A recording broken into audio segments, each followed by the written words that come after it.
Welcome to the Reality Revolution. I'm your host, Brian Scott.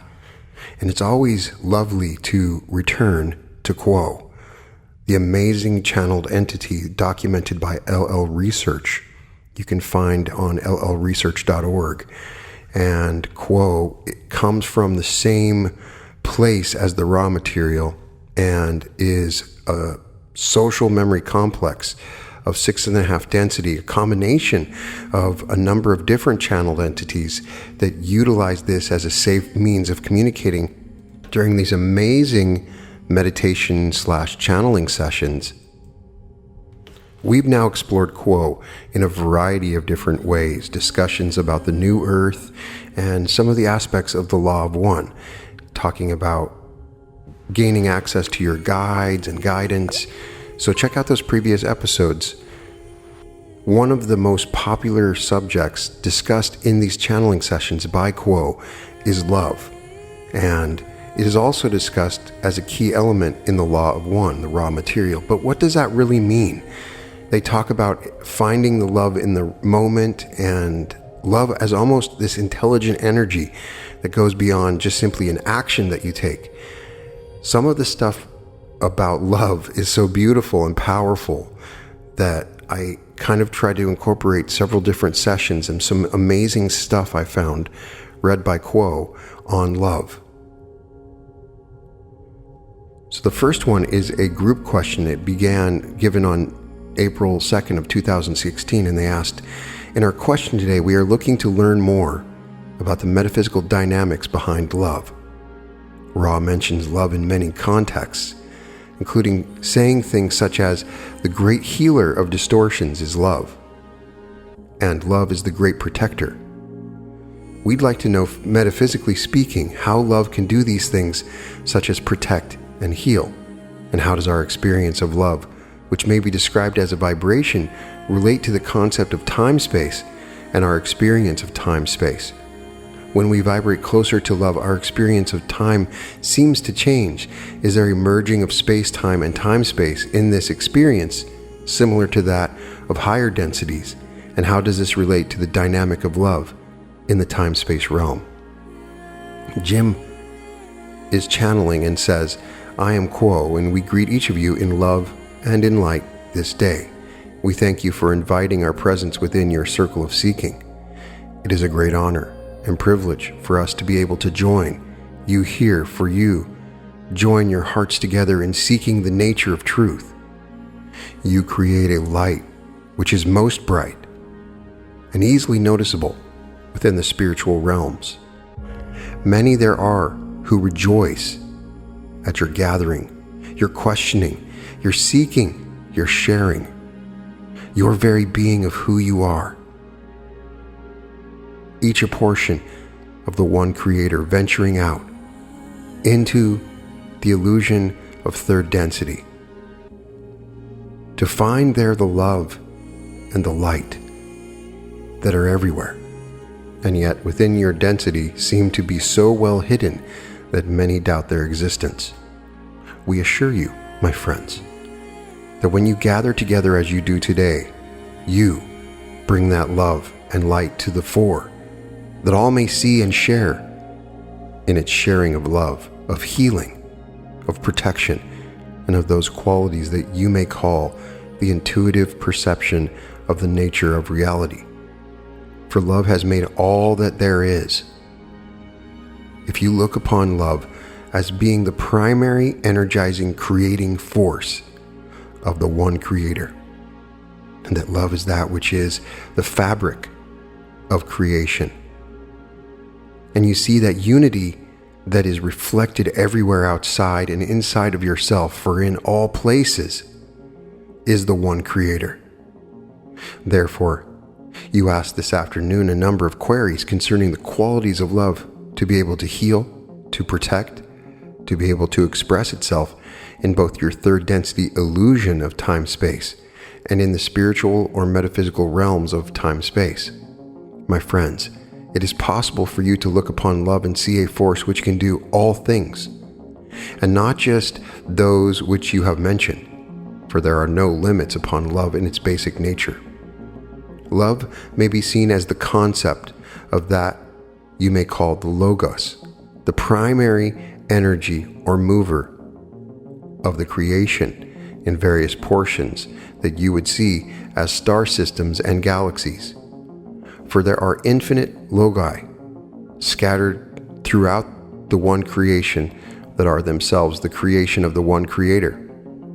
And these entities that you see as the stars in your sky at night and the sun in your sky in the day are doing the work of the one creator in making it possible for the many portions of the one creator to discover not only their own nature as individualized entities, but in the process of evolution to discover themselves as being a holographic image of the one creator itself. Thus, the one creator is able to discover more about itself through the free will action of each of these entities in whose care the various logi have been placed. So how can the concept of love, then, that which you see as the open-hearted sharing of compassion and understanding, of acceptance, be able to protect one, shall we say, to heal one? In essence, these are two facets of one ability of the concept of love that moves from the green ray energy center within each being who has opened the heart in the giving and receiving of love. When you love, you are awakening this same quality in entities around you, in the forces of nature, shall we say, that also surround you. If you can open your heart in the ability to love these entities, those experiences and those qualities of yourself that you see reflected to you by all around you, then you are creating a vibration not only in your own heart and your own being, but a vibration which you feel for others is reflected back to you from them. For love speaks to itself. Your love and their love is one love. This love, then, if you direct it to do so, may provide you with a kind of vibratory incarnation, and have chosen them previous to the incarnation in order that you might be able to discover more of the nature of love as it exists within your being, and as it can exist as you move further and further into the spiritual journey, into the reunification with the one creator that you see all about you. The love, then, that moves out from you as a function of your free will to offer it to others, then sets up this sympathetic vibration that is able to vibrate in this quality of understanding, this quality of wholeness, this quality of healing, so that it moves back to you and offers to you a sense of well-being, reawakens in you the sense of knowing that all is truly well. That if it does not seem to be so in your perceptions, then there is the necessity for reassessing perhaps your own perceptions within the meditative state. For you are indeed a portion of the one creator. You've accepted various distortions within your being in order to work those out in a balancing fashion. If these distortions cause you seeming harm, disease, or lack of the feeling of well-being, then there is work that you may do profitably in the process of furthering your own evolution as you come more and more into harmony with the basic quality of love that exists everywhere, my friends, most especially within each heart that seeks it. For the love expressed in the intent that caused each to arrive at this place of seeking, for in this convergence, we feel a love reaching out into the heavens. And this gives us a kind of carrier wave into your dimension that we may perform that service which it is our lot to be able to give for your peoples. This love, we would say, is a trans-dimensional kind of energy that is able to cross barriers or thresholds, shall we say, of light that otherwise maintain an existence which is discrete, so that experiences may unfold within separate domains without being encumbered or overridden by experiences which, if they were taken on, would be a source of great confusion to those who are attempting to find their way. It is an unusual or extraordinary circumstance to engage in communications of this nature which cross dimensions, and we would suggest to you that the possibility of this kind of contact is one which is supplied by love itself. When you reflect on the nature of love, then you may say that it is an energy of a high nature, which precedes those distinctions which make individual experiences possible. And in this regard, you may say that love is a concept which has more than one meaning. In that experience which you enjoy, love can be seen as an activity which engages you, and in which you engage. You love one another. You feel loved by another. And in this kind of mutual engagement, you are able to participate in a dance which enables you to discover moment by moment, day by day, year by year, incarnation by incarnation, that you are more and more fully that which you love, more and more fully that which loves you. Now, the kind of love which is expressed and experienced by those who are individuated, those who are enjoying lifetimes in dimensions which have been ordered, as you say, by time and space, are those who participate in a kind of being which has its roots prior to time and space having arisen in the first place. It is for that very reason that love itself can be seen as a sort of transport from one domain or dimension to another. And it can also be seen as that characteristic which most clearly and most deeply defines the one original thought within the one original creator. Now, that creator has undergone down through the ages of an infinitely large number of distortions or divisions of itself, separations of itself from itself. And these separations are what we have given the name free will to, for each individual spark or facet or scintilla of the one great original thought is charged in such a way that it will seek again its source, and so seeking will bring back to that source a refined intent of returning to itself. But as this process has been reiterated time upon time upon time upon time, there has been created a system of illusions by means of which it has been possible for these scintillas of love gone out from the source to articulate themselves, to refine their balances inwardly, so that the intelligence of the original love they bring back to that source may be more eloquent, may be more refined, and in that sense may be more informative. As it happens, the very structures according to which the individual source points of love may be further and further articulated also give the possibility that each of these source points, each of these little loci, such as you are, shall discover themselves to be without love, to be abandoned as entities floating on a vast sea surrounded on all sides by strangeness.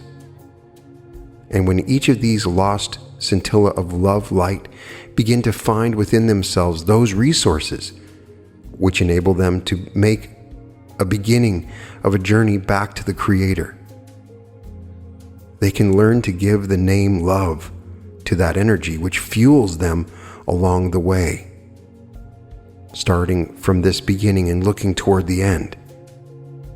Now, as a matter of fact, love is of such a nature that it can find itself directed in many different ways and can find itself caught up in many different configurations and can find itself frustrated because in the very manyness of its directions, it can discover confusion, it can lose its way, it can feel that it has no way home.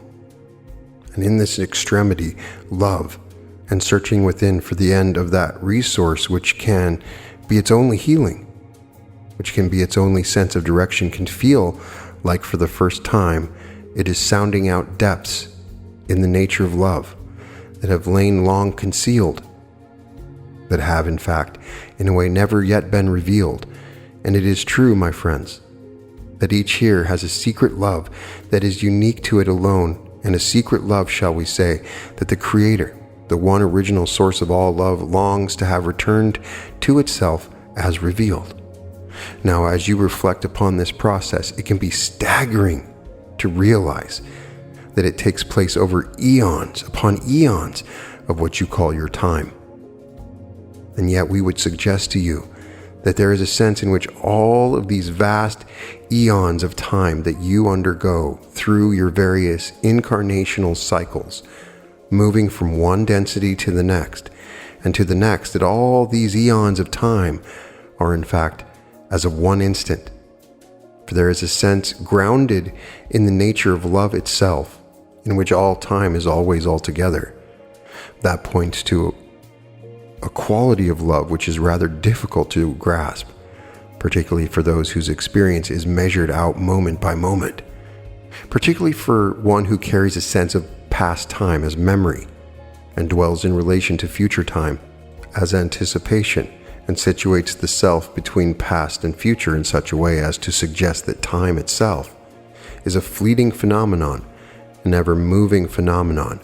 Movement is an expression of energy that itself takes on structure, and these structures have proven to be rather useful in giving context for these intrepid souls who venture forth into the creation, having lost the sense of where they came from, having willingly yielded the primary sense of connectedness to all that is, so that the particular features of being an individual center of love could more distinctly be explored, could be more distinctly refined, could be more distinctly related to other points of distinct loving. You enjoy at present an experience in which the sense of remove from the original great thought is just about as strong as it ever will be. For you all have undertaken a series of lifetimes that have involved the veil of forgetting. The first effect of forgetting is the loss of the sense of who you are as a being connected in love to the whole. And it is for that reason, for you, the experience of love itself generally involves an overcoming of a feeling of being unloved. And it often involves a feeling of engaging in activities that are not themselves of a loving nature. But we would assure you that in the broader sense, in the sense which many of you are now remembering, love is all that is. And that is what is entailed in the realization you come to as you open your hearts. As you open your hearts to one another, as you open your hearts to the entire creation around you, as you open your hearts to your innermost being and find that subtle whisper of a greeting from the one original source, that subtle whisper of hello from the infinite creator, reaching down through the illusory frameworks of space-time and time-space. Why, you might ask, are these illusory frameworks even in place? Why, you might ask, is there a distinction between what you have called space-time and what might be called time-space? And we would answer in this way. We would suggest to you that time-space, space-time is a framework in which you are able to achieve a great deal of focus in working with energies of a very finely developed nature. And by working in this focused way, you are able to gain a kind of penetration into what we would call the unknown frontier of the Creator. The forgetting has been particularly useful in this regard, for there are elements or features of the Creator that have come to light only in view of what has transpired in the realms in which the veil has been operative. You will note that prior to the advent of the veiling, which was itself a possibility that had to be discovered, there were no entities which had undertaken to polarize to the negative. There was no concept of being able to serve exclusively the self, for there was enough of a residual awareness of being connected in the primary energy of love that the complete sense of separation was not even felt as a possibility. So to have not only the possibility, but the actualization of a way of expressing the Creator's love as love of self exclusively was a piece of news, shall we say, brought to the Creator, reflecting on a sense of itself that it had not previously had. Now, it is our understanding that love which confines itself to love of self is a love which is, in fact, self-limiting, and which must at some point in its development learn to move past that configuration, and in doing so acquires again the polarity of other love primarily, but something in the meantime has been learned, something in the meantime of the nature of the creation, of the nature of the Creator, of the nature of love has been learned, and will be learned more and more as the Creator itself expands in its awareness of what it means to be a source of love capable of differentiating itself into loved and loving, capable of being the one who loves, the one who is loved. And since that capability is grounded in the original creative act of free will, it gives also the possibility of being the one who is not loved, or the one who does not love. In the ultimate sense, love has no opposite, and yet when love is conceived as an activity, it does exist in a world of possible opposition. And so love, rediscovering itself as unity, finds that it is through the overcoming of opposition, through the overcoming of displacement, through the overcoming of a sense of being lost, that love finds a depth previously unreachable within its very self. So it can easily seem to be a paradox that love, in order to be love, has needed to traverse the realms of the unloving, has needed to lose itself in order to find itself. But we find that this is precisely the nature of the creation as best we have been able to understand. What you call your realm of time-space is a realm which the sense of unity is more prevalent. The sense of being surrounded by love is more prevalent. And it is a place where those who have ventured forth into those domains of space-time in which they work in a more focused fashion may find respite and restoration. In another lecture delivered in 2019, they ask, the topic of today's channeling is how to love that which is difficult to love.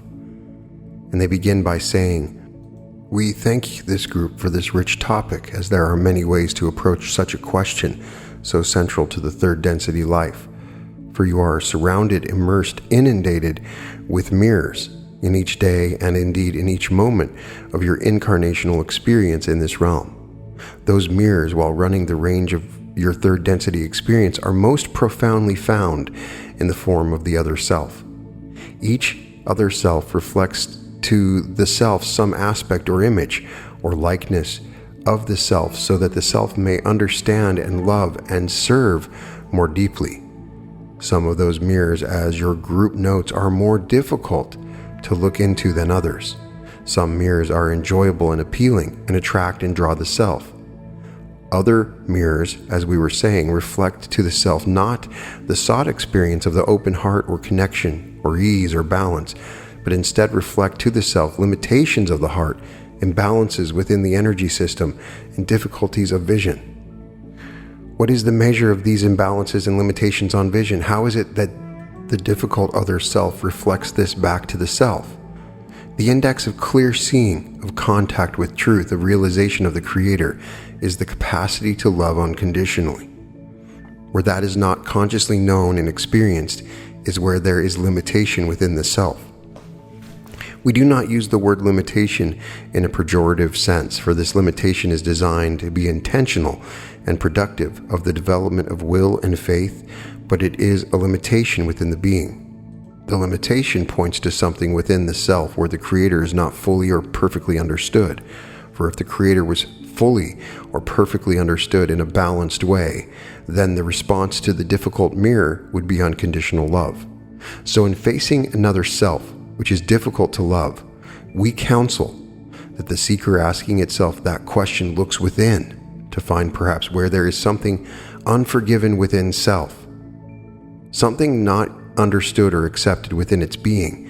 For as the work of coming into contact with and accepting the 360 degrees of selfhood is done, so too are others loved more fully.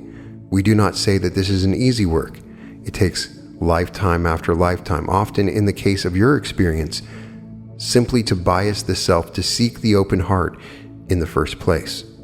We commend all who look at a difficult mirror and seek to rise above, shall we say, the knee-jerk patterns, instead to find love in the moment. This intention is a marker of great growth of many miles already behind the self.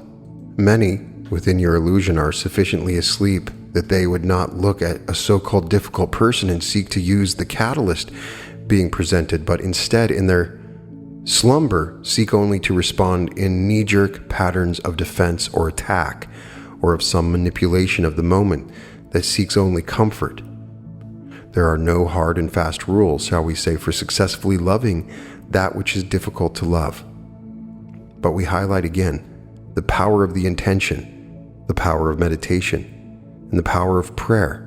And in closing with this instrument, we remind the self that the more fully that the self may embrace the shadow within it, the more that those mirrors, including the difficult ones, will reflect back to the self, the creator, and all things.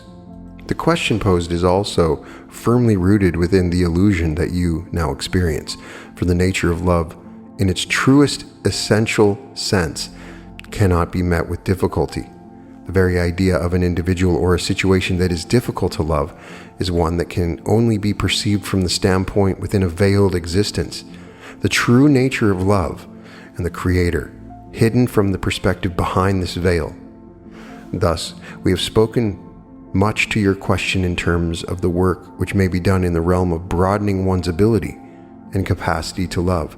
And while this work may be found to the illusion, we trust that you shall agree with us that it is work well worth doing. We remind you, my friends, that you are under no obligation to have any particular relationship to any portion of the Creator, be it a situation or another self. You are only under obligation insomuch as you choose to open your heart to all that comes before you.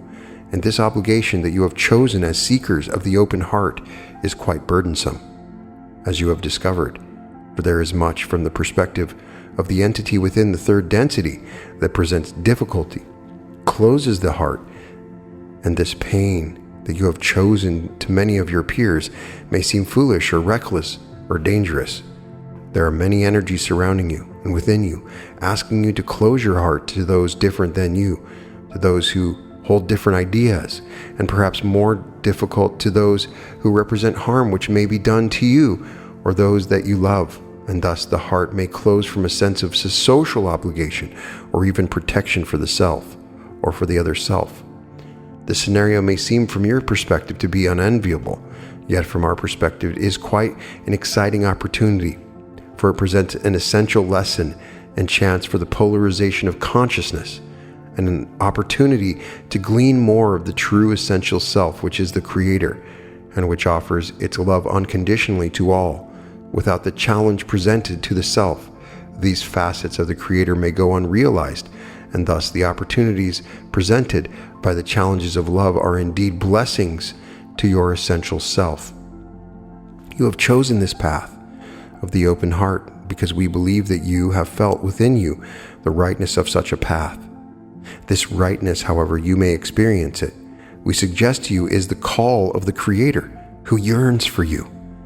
And the creation sings when you respond to that call, for this call is like a certain gravity or a current which pulls at you. And you may find that there is a great comfort in surrendering to this pull and allowing the call of the Creator to pull you to love. Yet the very nature of the creation as you experience it as a third density mind-body-spirit complex is that even in surrender to the Creator's love are challenges presented, for this is the dynamic that allows the Creator to know itself. And your choice to meet these challenges while maintaining a state of surrender to the love of the Creator shines the brightest light upon a portion of the creation that is new to the Creator and is an essential reason for the very beingness of creation. When you find this difficulty in allowing the Creator's love to shine through you, we suggest that you remember that this is a self-chosen obligation to love in every scenario, and remember that this is not an easy task, and it was not designed to be an easy task. That you persist in your desire to love despite this difficulty speaks more to your heart than the actual ability to love in the face of such difficulty. My friends, hold that desire close and maintain the faith that if you persist in your desire, light will shine, and what was once difficult will eventually seem natural.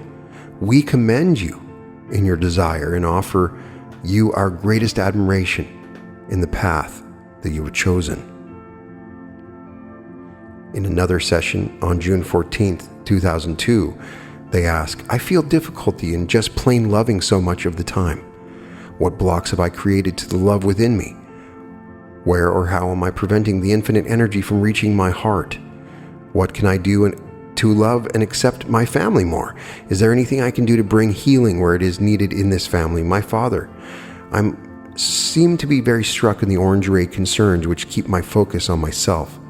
What can I do to finish my own processes enough that I might place that focus outwards and work to actually serve others?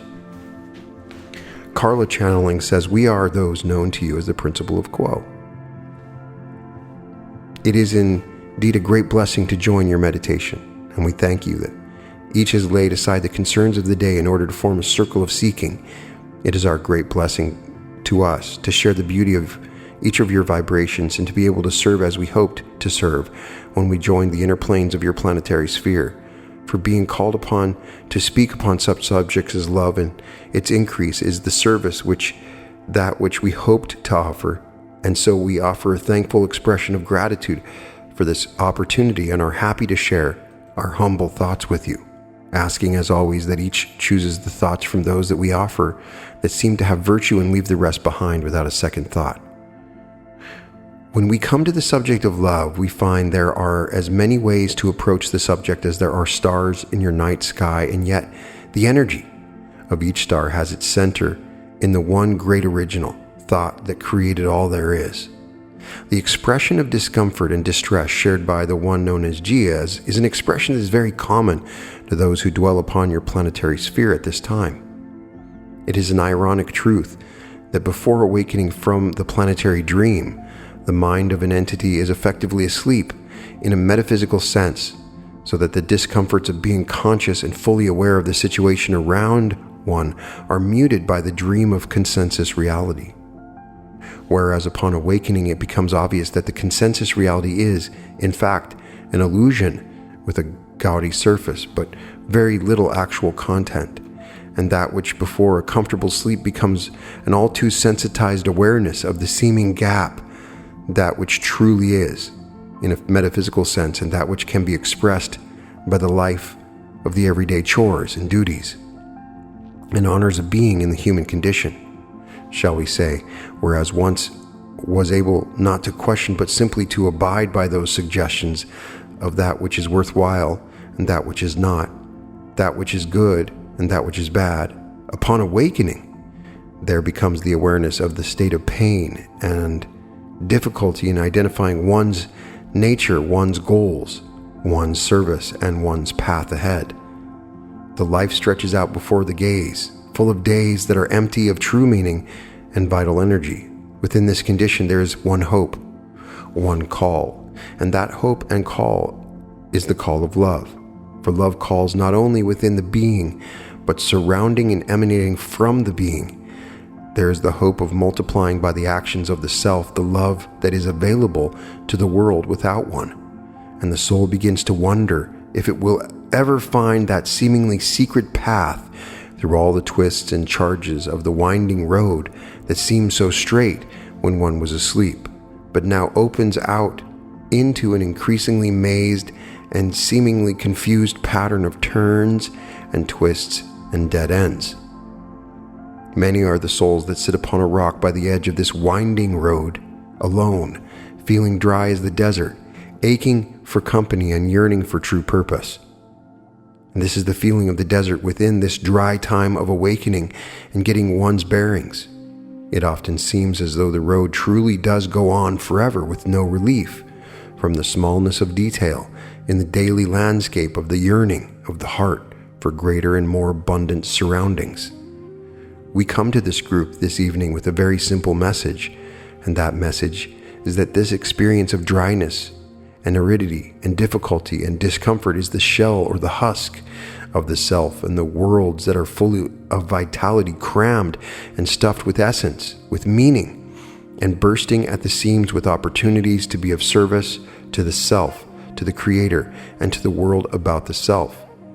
Yet how could eyes that are so open and so aware be missing that oasis of plenty and comfort in the midst of this vast desert of experience?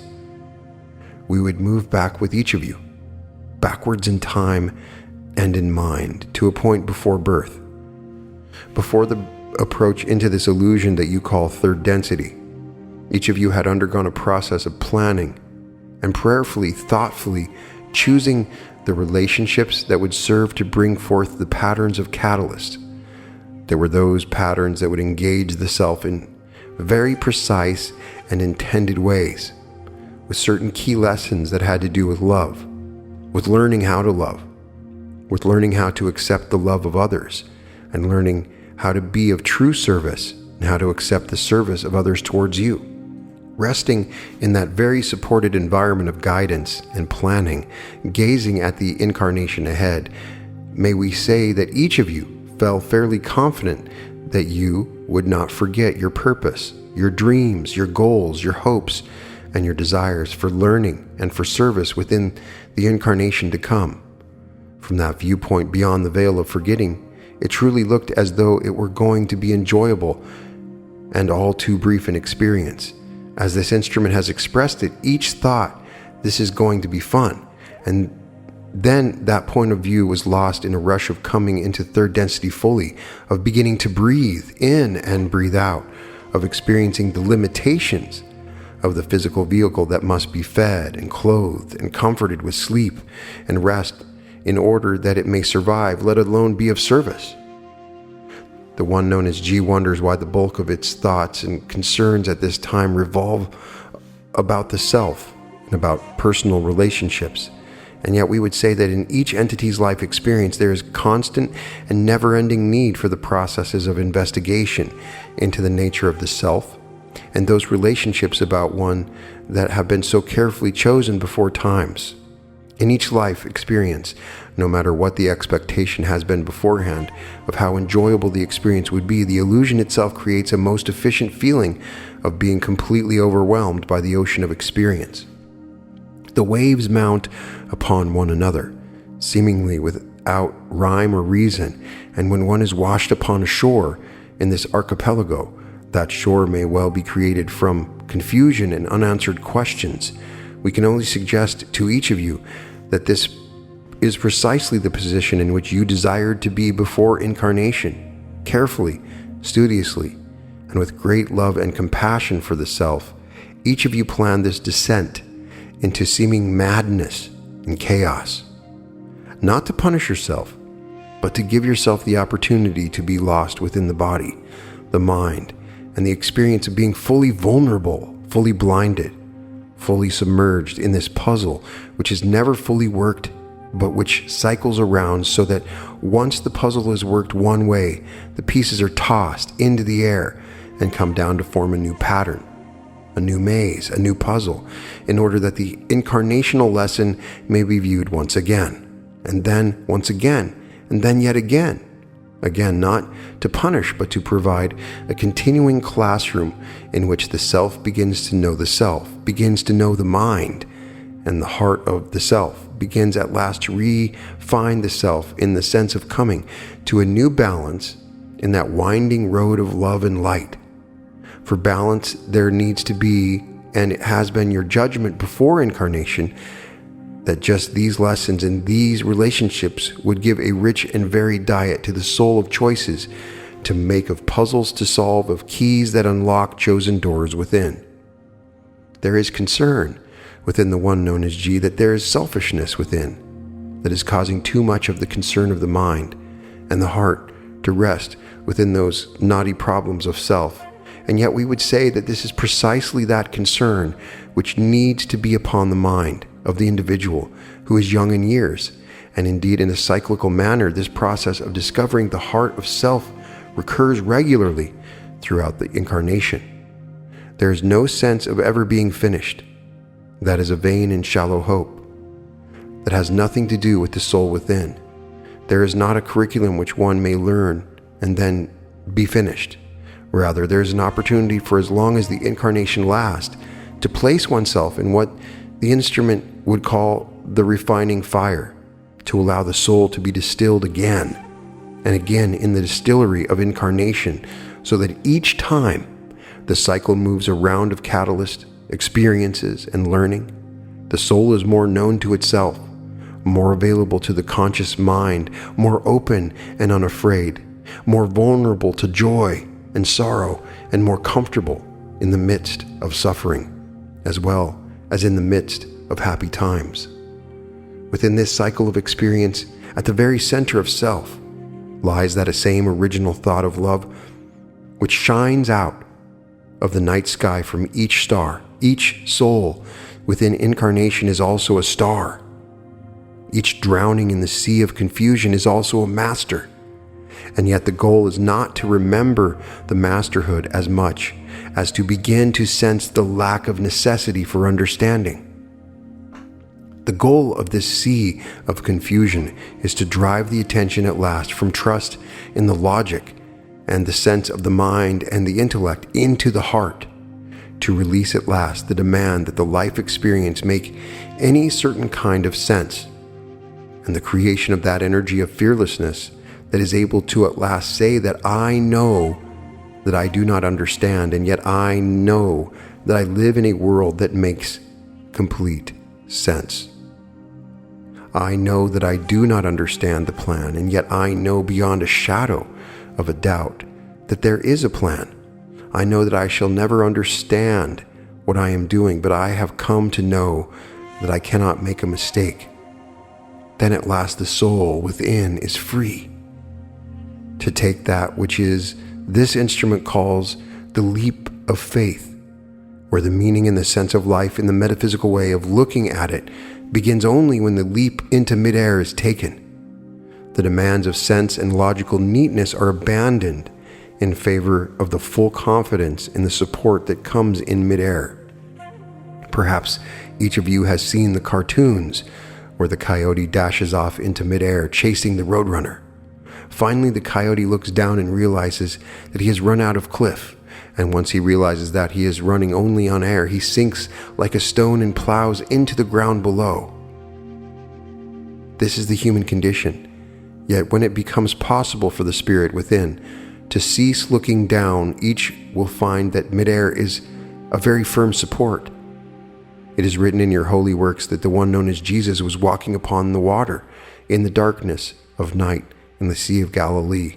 And when those who were within a boat saw this entity walking upon the water, one of those within the boat started out to join his beloved teacher, and he too was walking upon the water until he realized what it was he was doing. And when the conscious mind took over, the faith was lost, and the one known as Jesus had to reach out his hand. And when those hands met, the one known as Peter was once again able to navigate the water and was able to get back safely into his boat. The daily life is much like this small fishing boat. It is apparent to the conscious mind what is needed. A support is needed so that one does not drown, and yet the soul within, it is perfectly possible to walk upon the water, or indeed to move into the water and breathe the water as if it were air. For the soul within is a citizen of eternity and is not limited by those things which seem to limit the human body, which each of you now experience life from within. To the outer mind, all is this detail and that. To the spirit within, it is a unified experience. Water flowing into air, flowing into stone, flowing into fire. All things transmuting and changing, yet remaining harmonious and connected in a way that is rhythmic and musical. There's a harmony and a dance that is hidden within the folds of the everyday, for there are no boundaries within the metaphysical world, and that which seems most humble and most usual from the outside in is in fact simply one more way to love, one more way to share the self, so that there is no work that is better than other work. There is no service that is more appropriate than another service, but rather there's only that moment in which all that is needed is there, and all that needs you is available for you to touch and bless by your being. How does one find this being within? Certainly there are periods of time in which it is appropriate for the entity to be almost consumed with concerns about the self. This entity was speaking earlier of the concept of critical mass, and it is though within the awakening being there comes a time of critical mass, when that which has been must be laid aside, and that which is to come must be taken up, and is just such a season that this entity, the one known as G, is experiencing at this time. And indeed, each of those present happens also to be experiencing a point within the cycle of the experience of learning, where there is the letting go of the old and embracing reluctantly or enthusiastically of that which seems very new. Such times are times when one must move within more than seems perhaps appropriate to one who wishes to serve others, and yet perhaps we can give you the model of the light bulb, in which the light gives light to others only because it is appropriately connected to the source of power and develops that power in such a way that the filament of that lighting mechanism is activated. An entity is not designed simply to serve others. There's an inner loop of service which is entirely appropriate, which needs to be not only created but maintained so that the filament of self within is whole and perfect and free of blockage, that it may glow with the love and the light of the infinite creator. No matter how much energy is developed and given out from such light, the light itself needs to retain enough power that it may continue to serve as a light. This loop, shall we say, of power within is fed by a self that sees the value and acknowledges the worthwhileness of that self within. Can each see that it is perfectly appropriate to retain some energy for the self? This instrument has often spoken of being transparent to that energy, and yet that instrument is properly empowered. It cannot be a lighthouse. It cannot fulfill those services it is intended for which it took breath. The love that lies within is waiting at all times and in all places and conditions. There's never a time when this love is not resting quietly, glowing incandescently within the heart of self. The love of the Creator dwells within the heart, and it is the self in its concerns that often lead one away from connecting with the self in the search outward for sources of light and guidance elsewhere. And so we would complete the beginning part of this message by suggesting that for each entity, there is a most congenial way to enter into the self through the use of silence and the resting in trust. It is as simple as breathing, as simple as releasing the breath and the energy of striving so that there is a deep breathing in and out that is not stressful, but rather greedy for that life-giving fuel of air that fuels the body and spirit. It is possible to breathe in peace and to breathe out stress, to breathe in light and to breathe out weariness. The key always for this kind of inner work is silence. We would encourage the one known as G to take deep breaths of that infinite love and light, which are always flowing from the source of all things in infinite supply. There is the desire to love, and yet love is already present. There is the desire to serve, and yet by the beauty of being, each already serves. In a 1984 collection of different channelings, they spoke with Latwii, who is a part of Quo, and I liked this. Many of your people, Latwii says, think about love as an activity or as an action. Love can manifest in many ways, and in a clear and conscious person, the manifestations of love are clear and unmistakable. However, that is not love. That is a reflection of love. No matter how beautiful the action or how admirable the act, actions are not love, but merely a reflection or a manifestation of the power of love. Love is the force of the Logos, the thought of creation. It is impossible to conceive a thought powerful enough to create this infinite universe, yet such a thought exists, and you are that thought. We do not say that you have been stamped out of a mold, although all of you are love, for you have fashioned yourselves as channels, as vases to hold and offer the delicate flavor of love.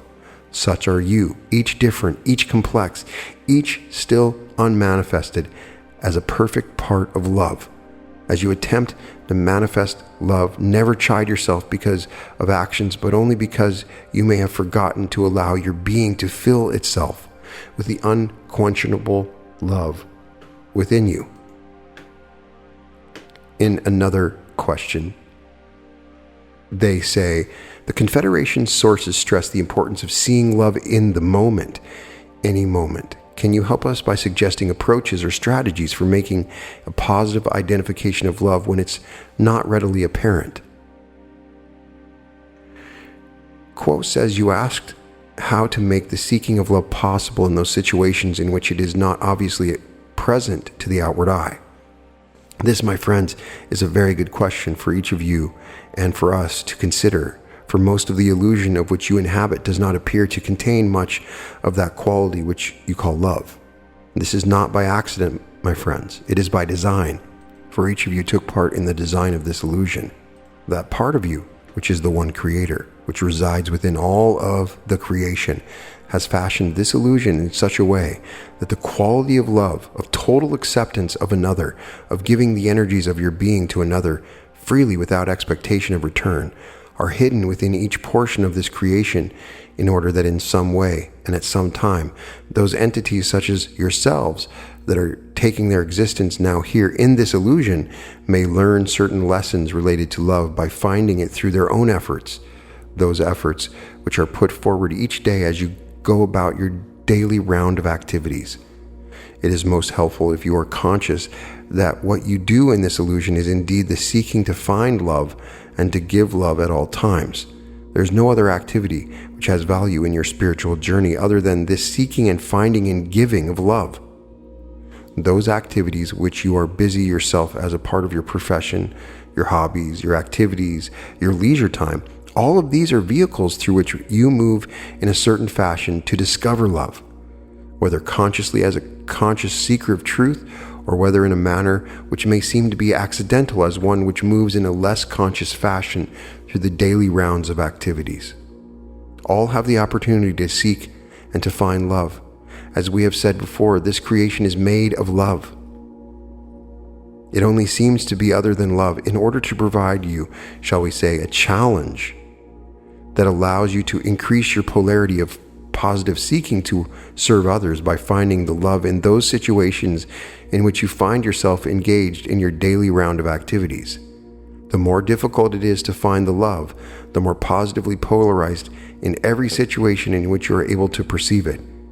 It is well to begin your day, shall we say, in a conscious remembrance that this is your purpose: to seek love, to find love, to give love, to be love. If you can find a manner in which this is a reminder to you, be it a period of prayer, a period of meditation, a period of reading inspirational messages, whatever manner allows you to become aware that this is your purpose for the day, it is well to begin the day that lies before you in this manner. We would sum up those words which we have had to offer through the one known as Jim by simply saying this is a creation of love, and that you are within the creation in such a way that love is called forth from you. It's quite simple to pose the question of the purpose of the creation by suggesting it is from love and to love that all originates and is directed. But there is inevitably a question that will arise upon the minds of those who seek, and it is, why should there need be in creation of love an effort made to love? Why should there need to be in a creation of love an experience of impediments to love? Why should there need to be in a creation in which love is Alpha and Omega, source and destiny, an experience so bereft of love that love itself can at times seem to be the most impossible result, the most difficult task that one can be required to do? And to ask this question is to focus on love as a particular kind of activity in which you can engage. You may engage indeed in many kinds of activities, and it is easy to list love upon a long list of things you might accomplish in the course of the day. There's another sense of love, however, which we would invite you to consider. We have suggested that in the nature of the creation itself, love may be counted as one of the early distortions that permit differentiated experience, that permit individuated souls to find their way, to have experiences in a diverse creation, and to bring back to the Creator the fruits of these experiences. This portion of the nature of the creation we have sometimes called the second distortion. Now, the first distortion in this creation we have called free will, so it may well seem that love is dimension of the nature of the way things are that comes about as a result of the first innovation, shall we say, in the creation involving the development of free will. Now, to some extent this is true. To some extent it is true that love follows upon free will as a possible activity of those who embody free will in relation to one another, and one could say in a large sense in relation to the creation as a whole. In this sense, it would seem then that a proper consideration of the nature of loving would require a fuller consideration of what it means to have free will. That is a story in itself, my friends, but it is useful to note that were it not for free will, were it not for the possibility that in creating an infinite number of, shall we say, sparks, of holograms of the Creator, each of which can experience itself differently, the Creator itself would have no possibility of knowing itself in any way that it did not already have prior to the event of the creation. And so there is contained in the concept of free will a potential that strangely enough registers as a not being of the Creator to the Creator, that already suggests the need of a return to the Creator by the Creator so that the Creator may reap the harvest of the creation that has been undertaken so that the Creator may know itself. Therefore, already in the first act of creating, the distortion towards not being the Creator is already at hand. And then we may say, secondly, that the need to return to the Creator is also suggested, and hence the second distortion, that which we have called love, may be seen as incident to the first distortions, which we have called free will. Now we complete the picture of the major distortions simply by adding, for purposes of completion, the notion that there is yet a third distortion, which we have called light.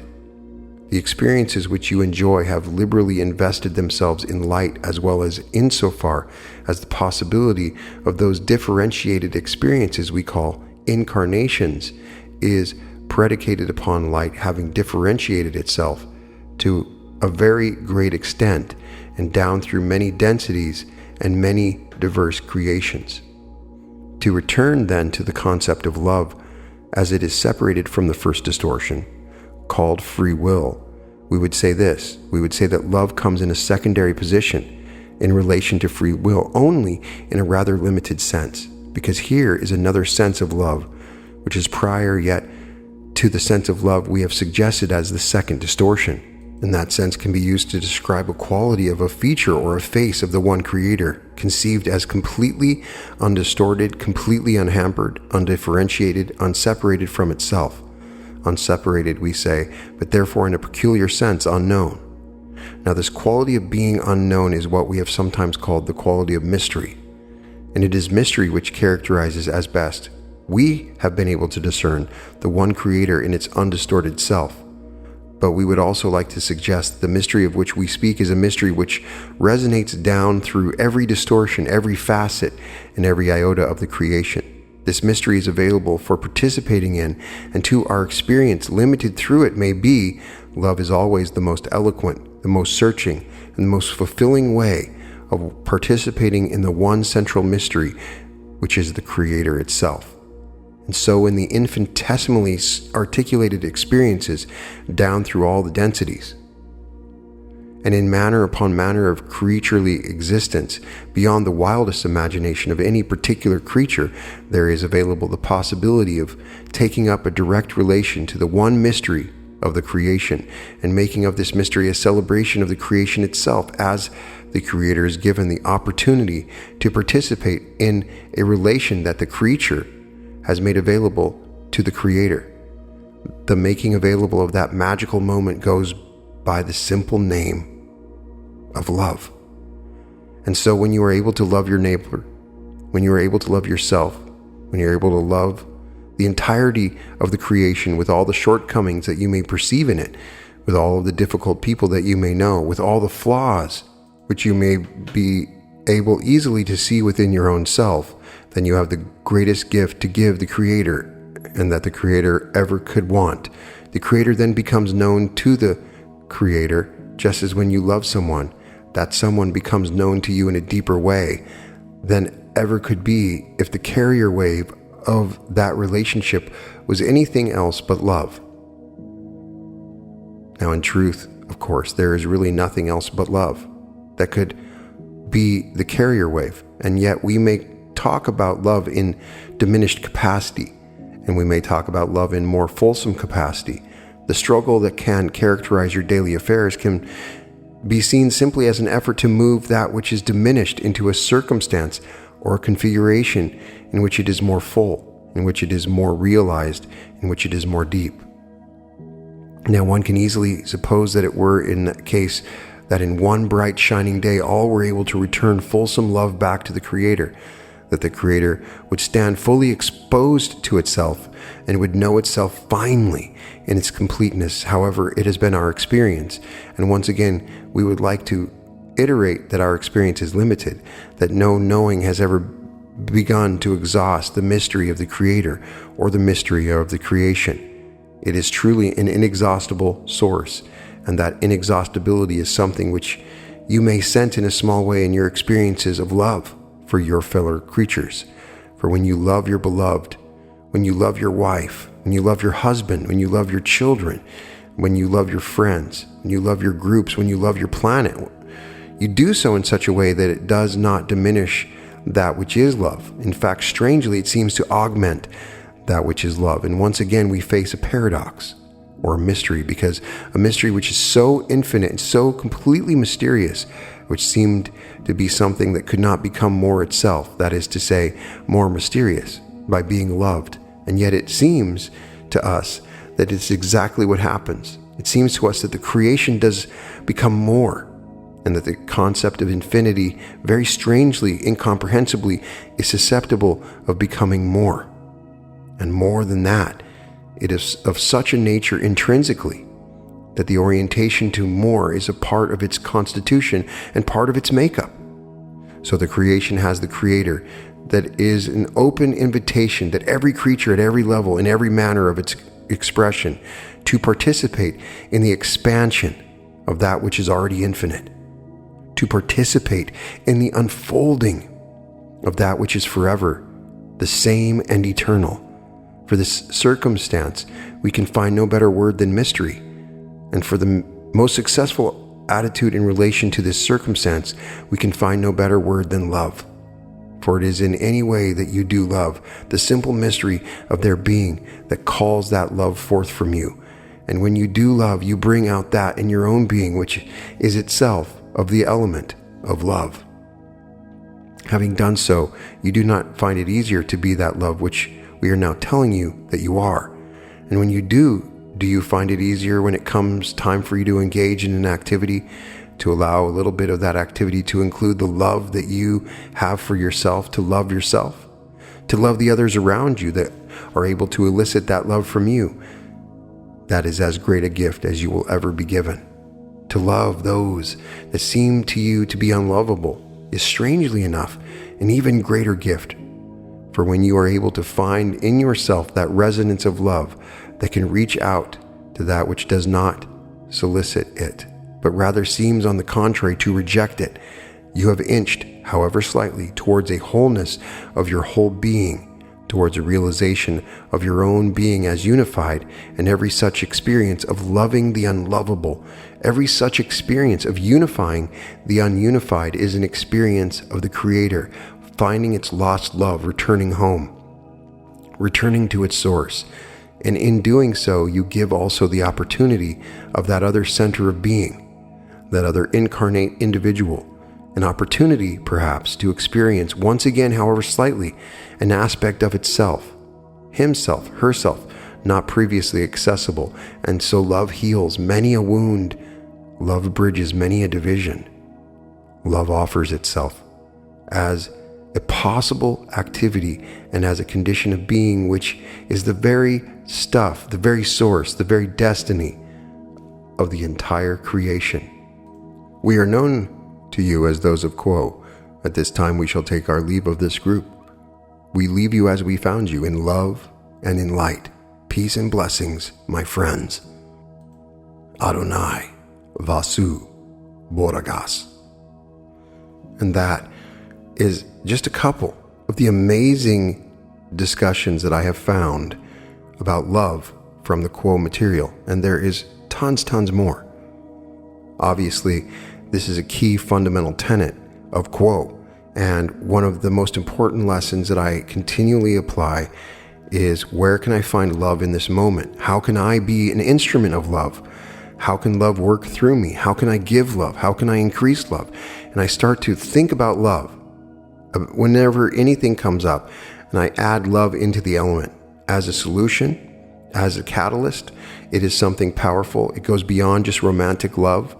And I know it sounds so cliche to talk about love in the way that we are talking about, but it seems to be a fundamental tenet of this creation. It adds the power that we need to materialization, and understanding this love is key. We are in this incarnation as a lesson of love. We learn these lessons through our family, through our friends, through our loves in our life. And each time we expand ourselves as souls because we are on a journey in discovering this love.